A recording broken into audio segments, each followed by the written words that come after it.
지난주에 대학 시절 가르침을 주셨던 한 은사님께서 이제 퇴임을 하시면서 전하시는 말씀을 듣게 되었습니다. 퇴임사를 대신하여 전해주신 설교 말씀의 제목은 숙제인가 아니면 축제인가 라는 제목이었습니다. 학생들을 향하여 하시는 마지막 설교 말씀에서 교수님은 우리의 인생을 어쩔 수 없이 하는 숙제가 아니라 축제로 살기를 바란다고 당부하셨습니다. 받은 사랑과 은혜를 생각하며 살아가는 그리스도인에게 삶은 숙제가 아니라 축제이며 그 축제의 삶을 살아가는 것이 어쩌면 바로 하나님께서 우리에게 주신 진정한 숙제를 완성하는 길이라고 말씀하시는 것이었습니다. 여러모로 어려운 시대를 살아가는 우리에게 많은 생각을 해주는 우리 모두에게 참 귀한 말씀이라는 생각을 하게 되었습니다. 그런데 이 말씀을 듣고 난 후에 계속해서 맴도는 생각이 있었습니다. 그것은 정말로 우리 인생을 축제로 살아간다는 것은 어떤 의미일까? 가만히 생각해 보면 우리는 모두 삶이 숙제가 아니라 축제의 길 바라며 살고 있지만 왜 우리는 그러지 못하는 것일까 하는 것입니다. 우리는 어떻게 숙제가 아니라 축제의 삶을 살 수 있을까? 그리고 정말로 우리가 숙제가 아니라 축제의 삶을 살아간다는 것은 구체적으로 어떠한 삶을 가리키는 것일까 하는 것이죠. 지난주에 우리는 하나님께서 우리를 나그네로 불러주신 은혜에 대해 함께 나누었습니다.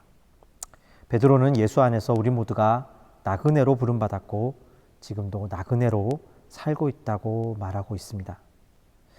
나그네로 사는 삶이란 엄연히 우리 삶 가운데 있는 도전이자 현실일 것입니다. 그러나 동시에 하나님 안에서 그것은 축복이라는 사실도 보았습니다. 나그네로 살면서 이 세상에서 두려움과 불확실성 속에서 살아야 하는 것은 맞지만 도리어 그렇기 때문에 우리의 그러한 삶의 자리에 부활하신 예수의 은혜가 더 깊게 거할 수 있게 되기 때문입니다. 그래서 예수 안에서 나그네된 우리의 삶은 복된 것이라고 말하고 있는 것이죠.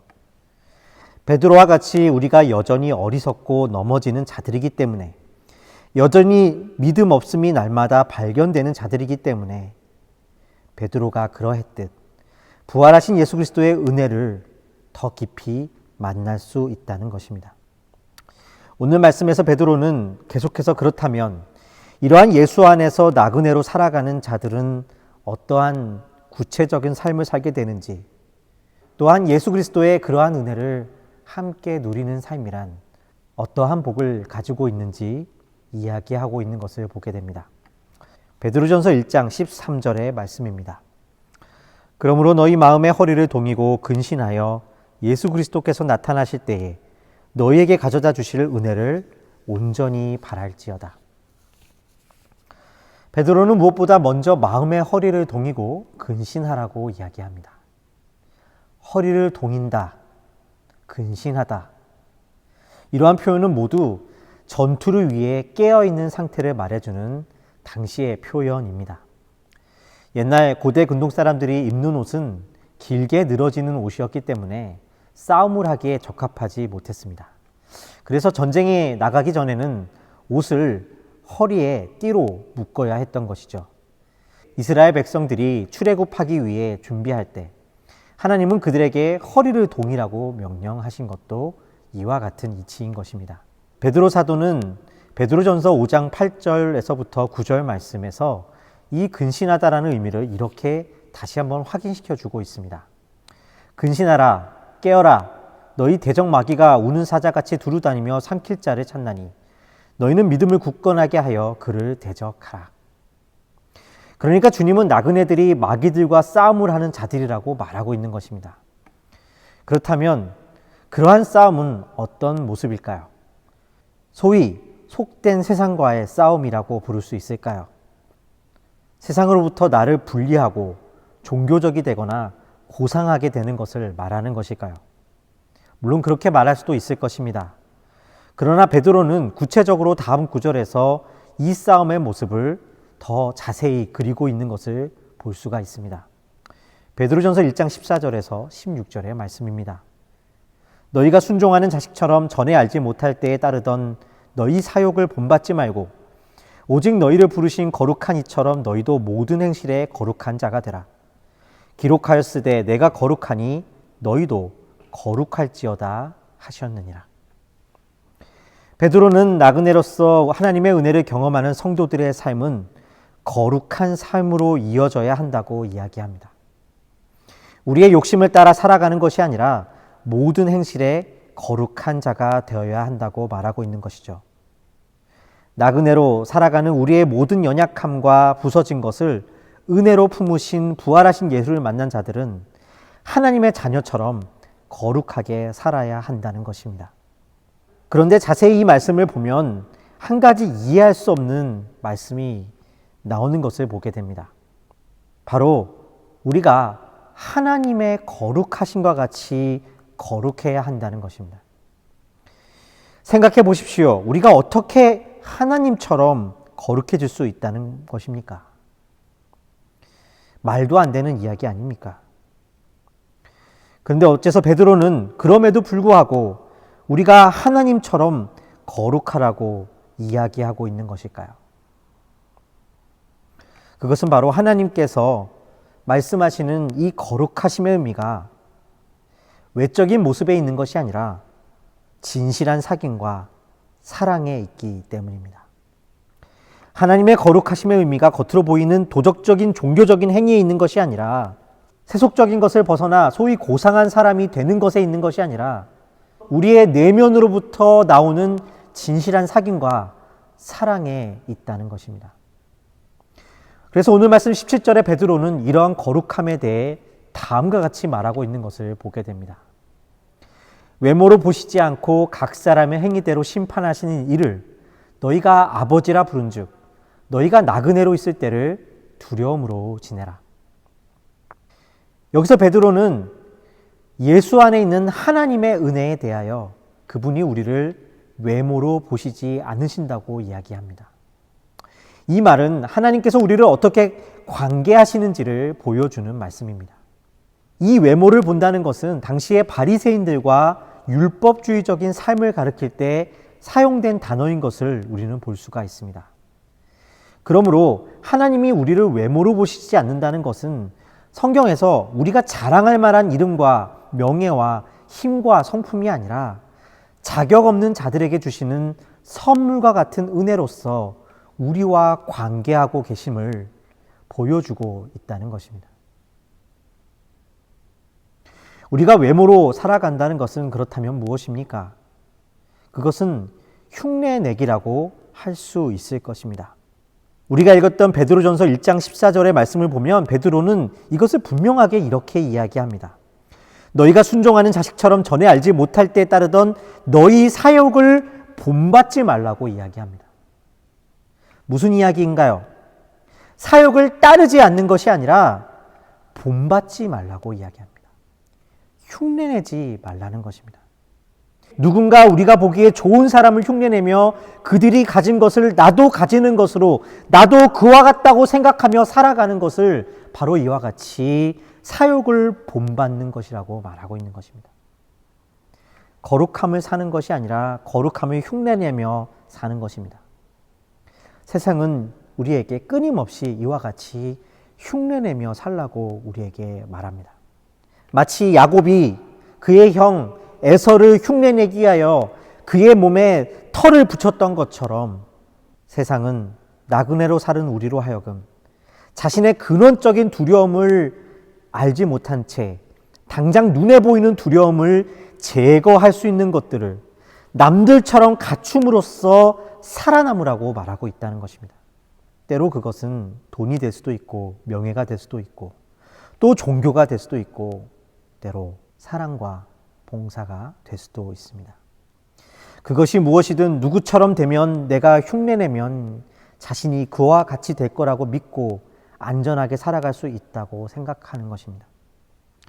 외모로 산다는 것이 여기에 있습니다. 문제는 그러한 것들이 우리로 하여금 하나님께서 우리에게 주시는 진정한 삶의 기쁨과 은혜, 곧 구원을 누리지 못하게 한다는 데 있습니다.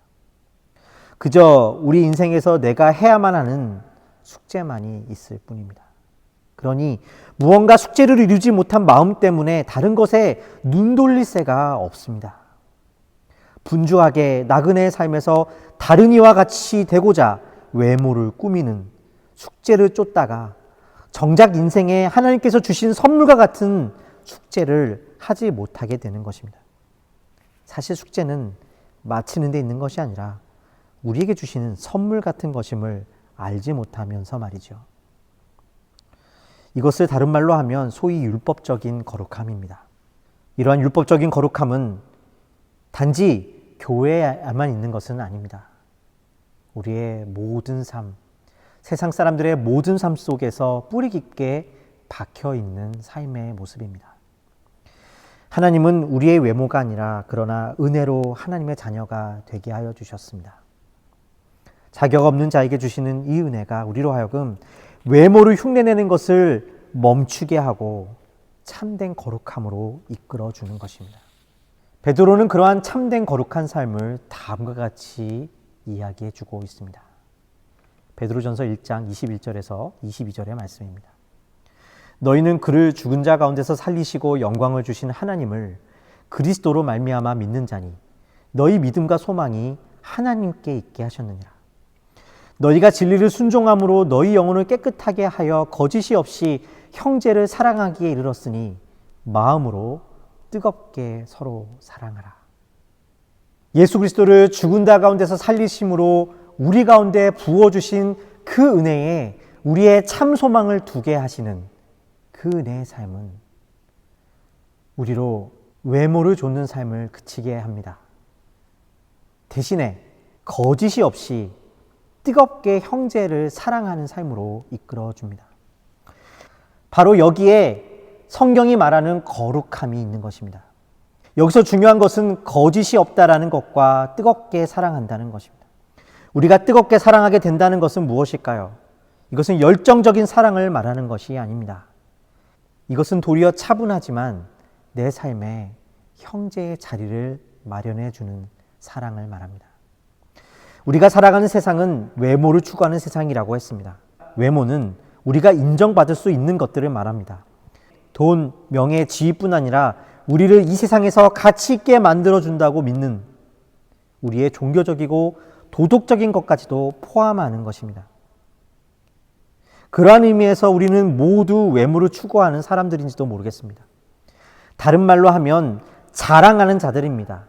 자랑할 것을 쫓아 누군가를 흉내내며 살아가는 우리의 삶에는 우리 자신 외에는 누구도 거할 수 있는 자리가 없습니다. 그러한 삶에는 누군가를 돌아볼 여유가 없습니다. 사랑한다고는 하지만 누군가를 바라보아야 한다고는 하지만 그조차도 버거운 내 인생에 누군가를 흉내내기 위한 또 하나의 외모가 돼버리기 때문입니다. 그러한 삶의 사귐에 다른 이를 품을 자리가 있을 수 있을까요? 자유한 사랑이 있을 수 있을까요?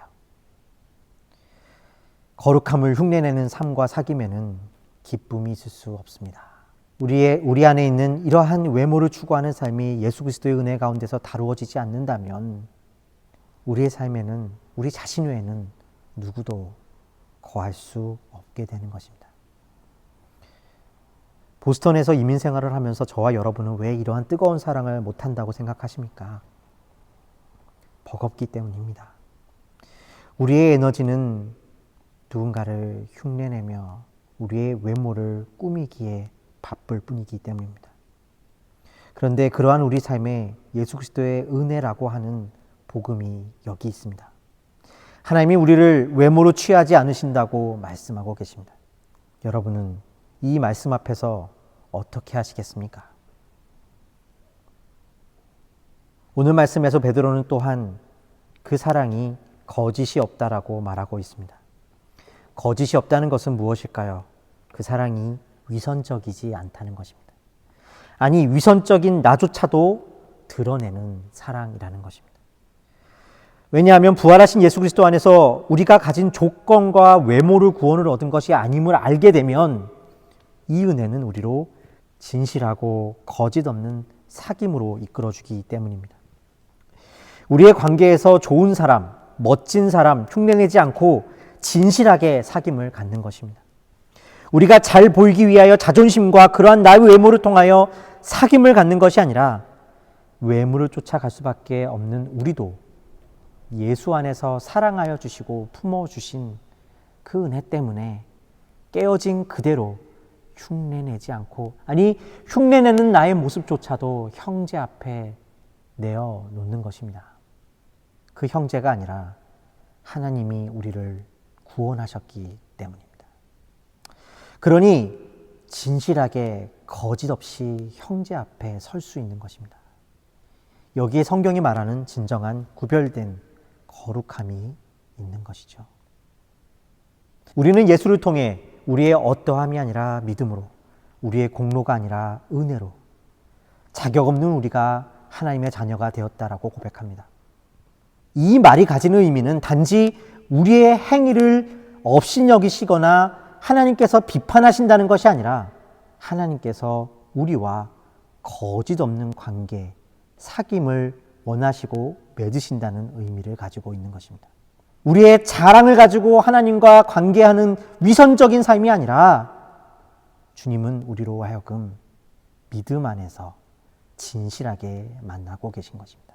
그래서 하나님은 거룩하신 분이라고 성경은 말해주고 있는 것이죠. 여기에 하나님의 거룩하심이 있고 또 우리도 하나님같이 거룩하라고 말씀하신 우리 삶에 주어진 복이 있는 것입니다. 그렇다면 이러한 은혜의 길은 우리가 어떻게 걸어갈 수 있을까요?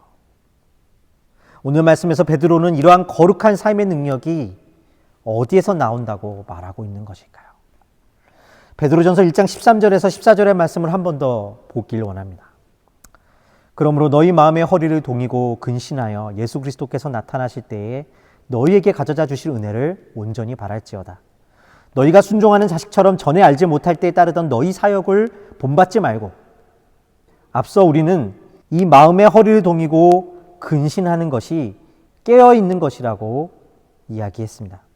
그런데 그 말을 자세히 보면 베드로는 너희에게 주실 은혜를 온전히 바라야 한다는 것으로 바꾸고 있는 것을 보게 됩니다. 이 말에서 하나님이 주실 은혜가 미래에 주어질 것처럼 번역되어 있지만 원문에는 현재 분사로 쓰여져 있습니다. 그러니까 하나님의 은혜는 장차 미래에 완성될 것이지만 지금도 우리에게 계속해서 부어주고 있는 것이며 우리는 그것을 온전히 바라야 한다는 것입니다.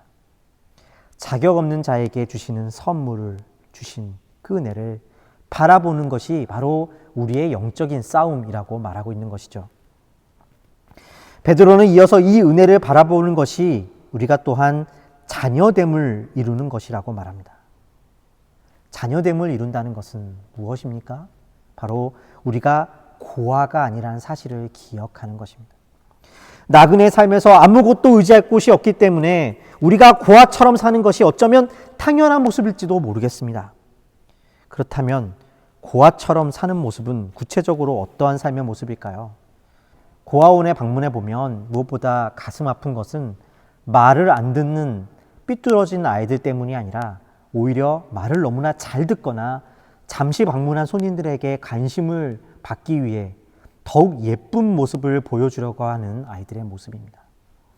아이들은 저마다 최선을 다해 손님들에게 관심을 얻으려 분주하고 때로 그것 때문에 아이들 사이에 큰 다툼이 그로 인해 생기기도 합니다.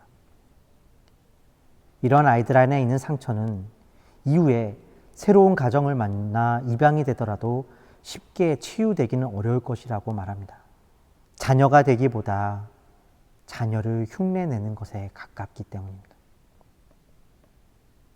왜 자녀를 흉내냅니까? 그것은 바로 자녀가 아니기 때문입니다. 그러나 우리가 자녀가 되었다는 것을 배우는 것은, 그 사랑을 배우는 것은 흉내내는 것이 아니라 우리의 존재의 문제입니다. 당장 외적인 행동보다 더 중요한 내적인 변화이기 때문입니다. 우리의 삶도 그와 같습니다. 은혜의 하나님이 우리의 아버지가 되신다는 것을 배우고 그 안에서 외적인 변화만이 아니라 내적인 변화, 곧 자녀로 태어나는 것입니다. 예수 그리스도가 우리를 사랑하셨기 때문에 자녀가 되었다는 것입니다. 우리가 자녀로 흉내낼 수 있기 때문이 아니라 주님이 변함없이 우리의 인생에 함께 하시기 때문에 자녀입니다. 이것을 배워가고 이 은혜가 우리 삶에 깊어지는 것을 통해 두려움 없는 거짓 없는 뜨거운 사랑의 길을 걷는 것이 나그네인 것입니다. 시간이 걸릴지 모르지만 하나님께서 우리를 통해 반드시 이루실 거룩하심인 것입니다. 사랑하는 비전가족 여러분, 우리는 나그네의 길을 걸으며 두려움 가운데 거룩을 흉내내는 인생이 아니라 예수 안에서 거짓 없는 사귐과 사랑의 길, 진정한 하나님의 거룩함의 길을 걷도록 부름받았습니다. 우리가 살아가는 이 세상은 지금도 우리로 하여금 누군가를 흉내내라고, 누군가 같이 되지 않으면, 누구처럼 가지지 않으면 안 된다고 위협합니다. 그러나 예수의 은혜 때문에 우리는 흉내내지 않고 진실하고 거짓 없이 뜨겁게 사랑하게 됩니다. 두려움 속에서 분주함으로 우리 형제를 바라볼 시간이 없다면 기억하십시다. 하나님 앞에서 여전히 자랑할 것을 찾으며 형제들에게 자랑할 것이 없는 자신이 부끄럽다면 기억하십시다.